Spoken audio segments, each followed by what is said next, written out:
Señor Fernando Mele, ¿cómo anda? Buenos días, ¿cómo les va? ¿Cómo anda? ¿Bien? Bien, muy bien. La verdad que todo muy bien. Bueno, me alegro. Usted dirá qué nos va a contar hoy. Vamos a hablar hoy de una persona que estuvo en boca de mucha gente en estos últimos años por haber sido algo así como la madre del feminismo, que es Simone de Beauvoir. Sí, claro.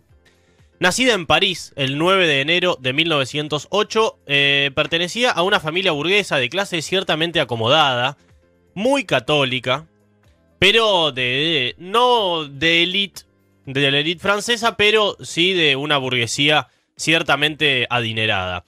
Su padre ejerció un tiempo como abogado y era actor aficionado. Su madre era ama de casa y eran todos profundamente religiosos, cosa que ya de por sí es una curiosidad por lo que veremos después. Por lo que viene después. Tuvo una excelente... Ahora, el padre era actor aficionado y la madre era ama de casa. Dirán, ¿cómo eran tan adinerados? Ahora les voy a contar. Tuvo una muy buena relación con su padre. Su padre le inculcó mucho el amor por la lectura. Y desde chica, tanto ella como su hermana menor, con quien tenía una relación excelente, fueron enviados a escuelas sumamente católicas. Y Simone se destacaba como alumna, siendo siempre la mejor de su clase. Ya cuando era adolescente empezó a rebelarse contra su familia, declaró ser atea, dijo que la religión era una manera de dominar y someter al ser humano, cuando era apenas una adolescente. Y decíamos, el padre actor aficionado, la madre ama de casa, ¿de dónde venían sus riquezas? Su abuelo materno, el padre de su madre, era el dueño de un banco. Ajá. Así que era un hombre de muchísimo dinero. Pero luego de la Primera Guerra Mundial, cuando la pequeña Simone tenía apenas 11 años, su abuelo se declaró en quiebra. Después de la guerra, estaba todo mal, quiebra. El padre de Simone, que pretendía vivir de la fortuna de su suegro, vio frustrado su sueño de poder hacerlo, y la calidad de la vida de la familia se derrumbó totalmente. De pasar de una burguesía acomodada a mudarse a un quinto piso, contrafrente, sin escalera, totalmente oscuro. No, sin ascensor. Sin ascensor, por escalera, y donde vivían totalmente en una condición casi de hacinamiento. Y esto hizo también que se dañe la relación entre sus padres. Y que se dañe la relación entre sus padres hizo también que la relación de Simone con su padre, que era tan buena, también se vea afectada. Al punto que le dijo más de una vez, me hubiese gustado tener un hijo varón para que estudie en la Escuela Politécnica de París. Y muchas veces le dijo a Simone, tienes un cerebro de hombre. Ninguneando a la mujer, por supuesto. Claro. Y poniéndole en una condición de inferioridad. Y ahí ya empezó a cultivar lo que posteriormente sería... Como toda decimos su siempre, ideología. recordemos la época, ¿no? 1920. Ahora, dicho eso, es una cosa, en aquella época era otra cosa, ¿no? Más allá de que desde el punto de vista conceptual está mal, pero quiero decir, hoy eso sí sería como Hoy sería...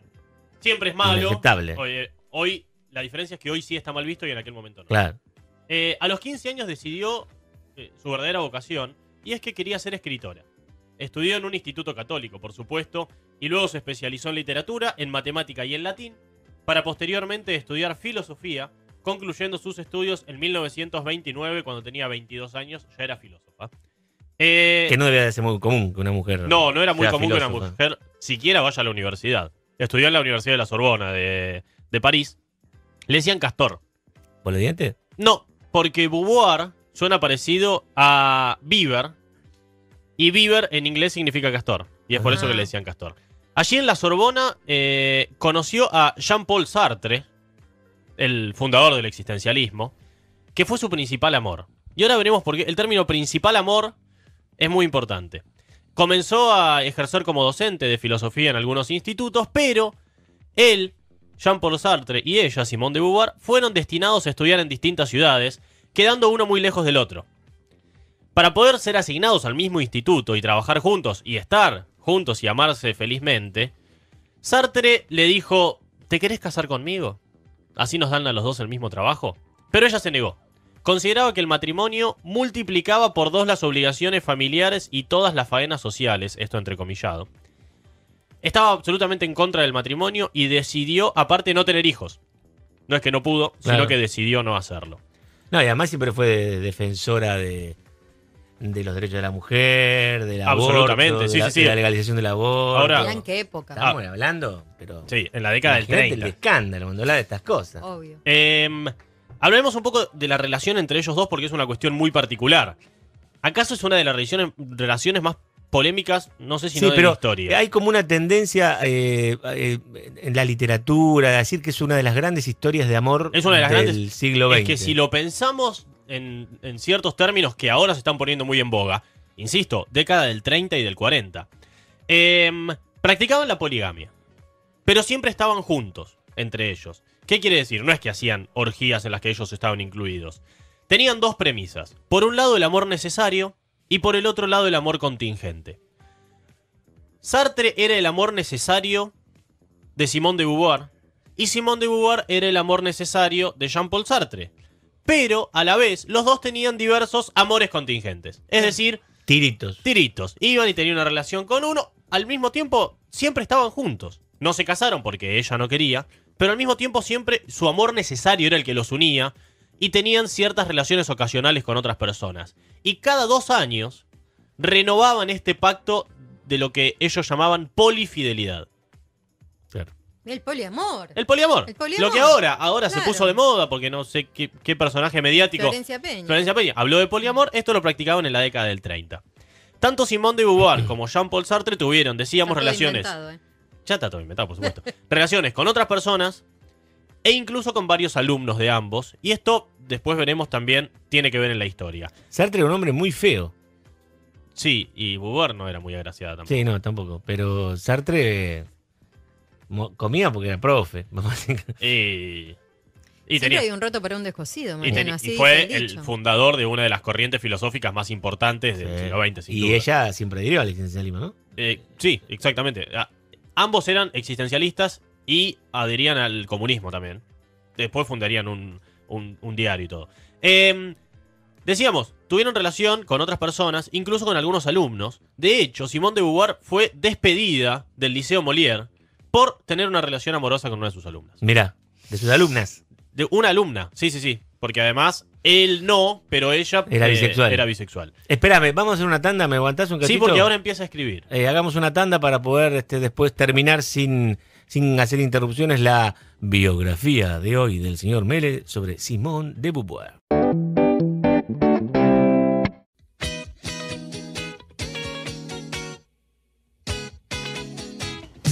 Regresamos para que Fernando Mele nos cuente más de la vida de Simone de Beauvoir. Decíamos que Simone de Beauvoir quería ser escritora y comienza a publicar algunas de sus obras. Algunas las presenta y no se las aceptan, pero en 1943 publica La Invitada, una novela en la que con personajes ficticios relata la historia de amor entre Sartre, ella y una alumna de Sartre.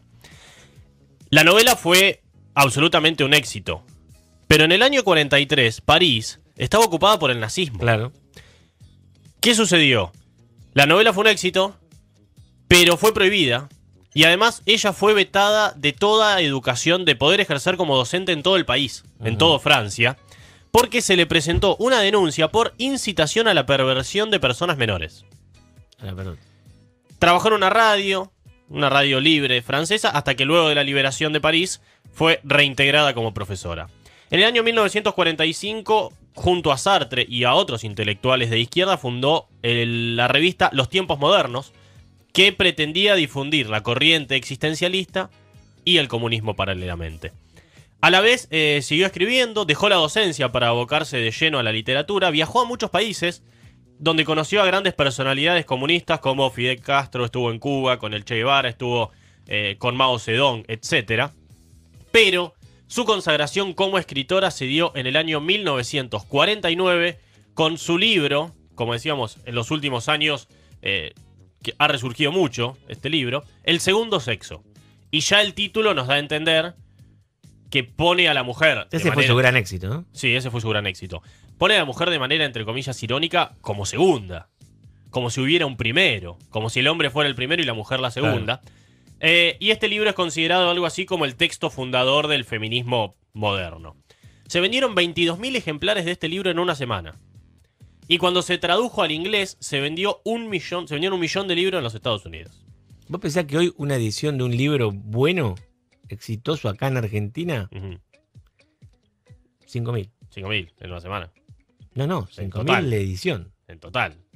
Bueno, en una semana... La tirada, no la 20, venta. La tirada. Después, 22 en la una venta- semana. 22.000 en una semana. Por supuesto generó un escándalo este libro. Múltiples debates literarios, filosóficos. Incluso el Vaticano sacó un comunicado que se expresaba en contra de este libro que está escrito a modo de ensayo.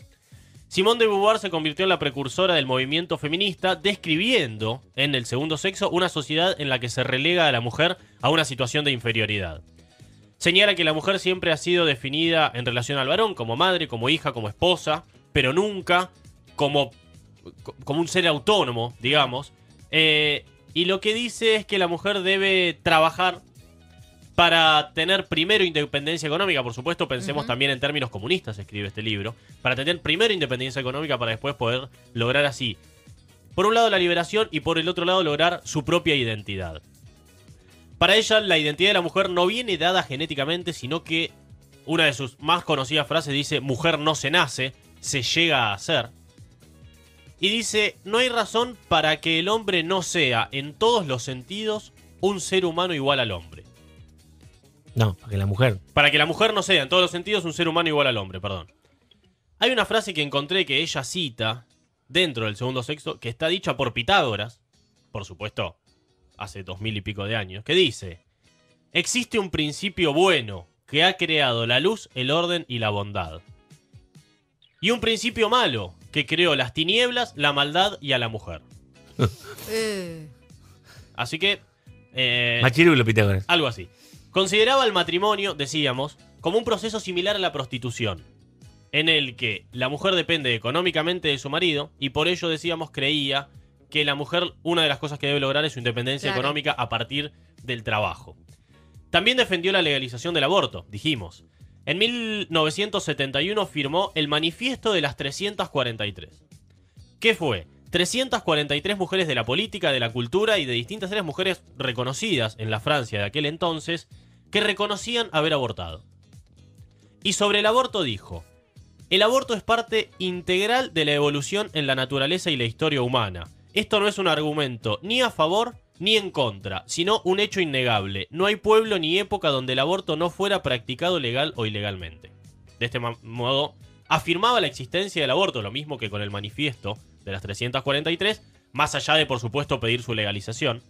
Y dice, y dijimos, formada en una familia muy católica, ¿verdad? Sí, pero que a los 15 años se hizo atea ella. Las razones contra el aborto legal se reducen al viejo argumento católico de que el feto posee un arma a la cual se le cierra el paraíso al suprimirlo sin bautismo. Es notable que la Iglesia autorice en ocasiones el homicidio de hombres hechos, en las guerras o cuando se trata de penas de muerte, pero en cambio reserva para el feto humanitarismo intransigente. En 1970, por supuesto, peleándose radicalmente Pero, con la Iglesia, olvídate. que ya se había, dijimos, el Vaticano se había expresado en contra de su libro. En 1977 había 3 hombres que estaban en prisión, que los nombres no vienen al caso, acusados de realizar actos lascivos, besos y caricias, con un menor de 15 años. Por eso estaban en condena hacía 3 años. Simone de Beauvoir, Jean-Paul Sartre, su gran amor, y otros intelectuales, firmaron una petición para que se liberara a estos hombres. ¿Bajo qué argumento? Decían que una persona de 13 años era responsable penalmente por sus actos y que incluso el Estado le da una píldora anticonceptiva, pero que no era capaz de decidir sobre su cuerpo, su sexualidad y las personas con quienes decidía estar. Esta otra polémica. Otra polémica, absolutamente. Es lo que Claro. plantearon ellos. Y tiene una frase dentro del segundo sexo bastante polémica en cuanto a la mujer y la homosexualidad. La homosexualidad de la mujer es una tentativa, entre otras, para conciliar su autonomía con la pasividad de su carne. Y si se involucra a la naturaleza, puede decirse que toda mujer es homosexual por naturaleza. Polémicas levantó seguro. Sí. Siguió escribiendo muchas novelas, varias con referencias autobiográficas, también incluso una autobiografía, y era, por supuesto, dijimos, una de las escritoras más leídas del mundo. En 1980 murió Jean-Paul Sartre, su amor necesario, como así se llamaron ellos.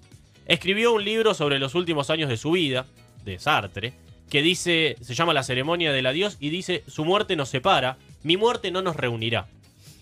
Poniéndose otra vez en contra de la Iglesia. Es así, ya es demasiado tiempo bello que nuestras vidas han podido juntarse durante tanto tiempo. Simone de Beauvoir murió en París el 14 de abril de 1986 a los 78 años y está en el cementerio de Père Lachaise junto a Sartre. Señores, ha pasado Fernando Mele una vez más con sus biografías, en este caso con una mujer que ha dejado una impronta en la historia, la señora Simone de Beauvoir.